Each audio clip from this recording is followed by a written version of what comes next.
Liberdade, igualdade e fraternidade. Esse é o lema da maçonaria e foi o lema da Revolução Francesa no final do século XVIII. Aliás, a maçonaria esteve presente em todos os grandes eventos liberais do final do século XVIII e do século XIX.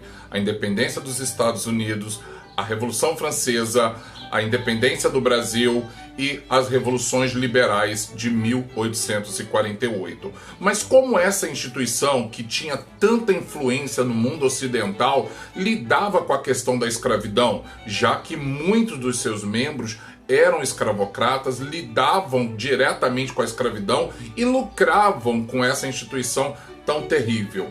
É isso que nós vamos discutir hoje. Será que existiam também maçons negros no século XIX? Fica comigo e é isso que eu vou falar hoje com vocês.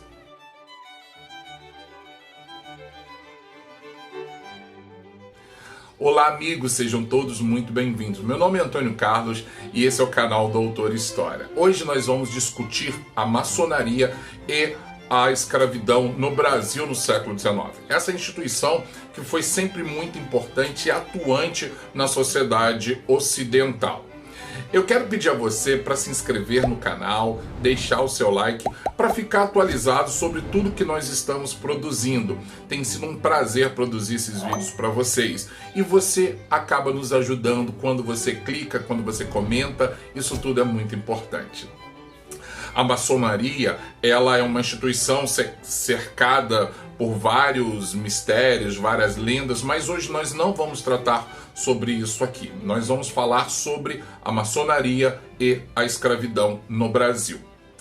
Em 1789, a Revolução Francesa ela foi liderada diretamente por um grupo de maçons.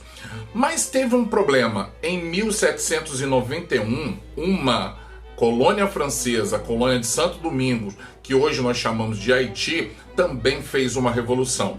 E aqueles mesmos governantes que tomaram o poder na França, agora reprimiam violentamente os escravizados na colônia francesa que queriam liberdade e igualdade. Era um contrassenso. Enquanto isso, nos Estados Unidos também uma grande discussão era feita, porque um país que defendia a liberdade ainda trazia consigo as marcas da escravidão. Aqui no Brasil não era diferente. Um local onde a atuação maçônica foi muito forte foi a província de Pernambuco. A primeira loja daquela província foi o Areópago de També, que data do final do século XVIII.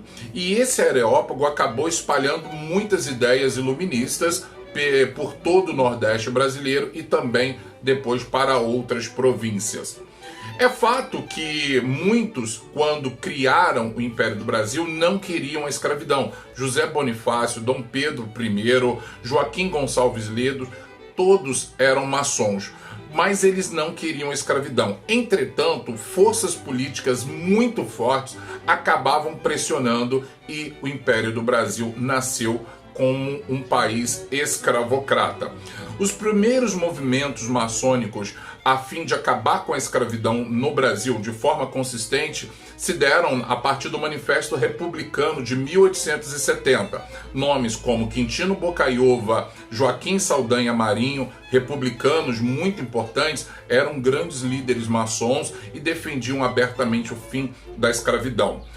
Em contrassenso, o Visconde do Rio Branco, um importante maçom brasileiro, acabava de inserir a Lei do Ventre Livre, ao contrário do que desejava a maçonaria. A Lei do Ventre Livre, ela não acabava com a escravidão no Brasil imediatamente, mas ela propunha gradativamente que o trabalho servil ele fosse acabando. O movimento foi crescendo e cada vez mais alguns maçons se tornavam importantes e protagonistas. Joaquim Nabuco, José do Patrocínio e André Rebouças criaram a Sociedade Brasileira contra a Escravidão em 1880. Em 1883, André Rebouças e José do Patrocínio criaram a Confederação Abolicionista. Essa confederação ela tinha por finalidade unificar a agenda abolicionista das várias instituições criadas pelo Brasil afora. Nomes como Luiz Gama, Antônio Carlos Gomes, Rui Barbosa, Castro Alves foram nomes de peso durante o século XIX, todos maçons que defendiam a causa abolicionista.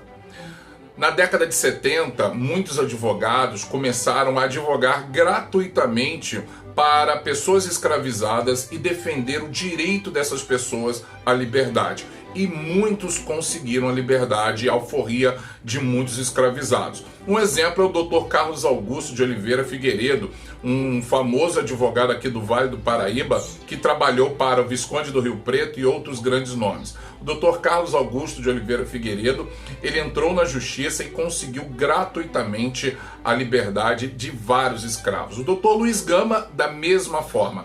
Então, a maçonaria, ela teve, a partir da década de 1870, uma atuação muito contundente para acabar com a escravidão no Brasil e no mundo.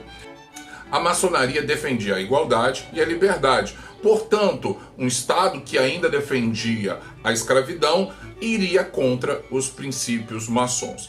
A abolição aconteceu finalmente em 1888 e muitos maçons estavam ligados diretamente a essa causa. Meus amigos, gostaram do vídeo? Se vocês gostaram, deixem os seus comentários, as suas sugestões de vídeos. Nós estamos adorando fazer isso para vocês, tá bom? Eu vou deixar alguns textos, alguns trabalhos aqui na descrição, caso você queira comentar, ler, porque vai ser muito útil. Um forte abraço!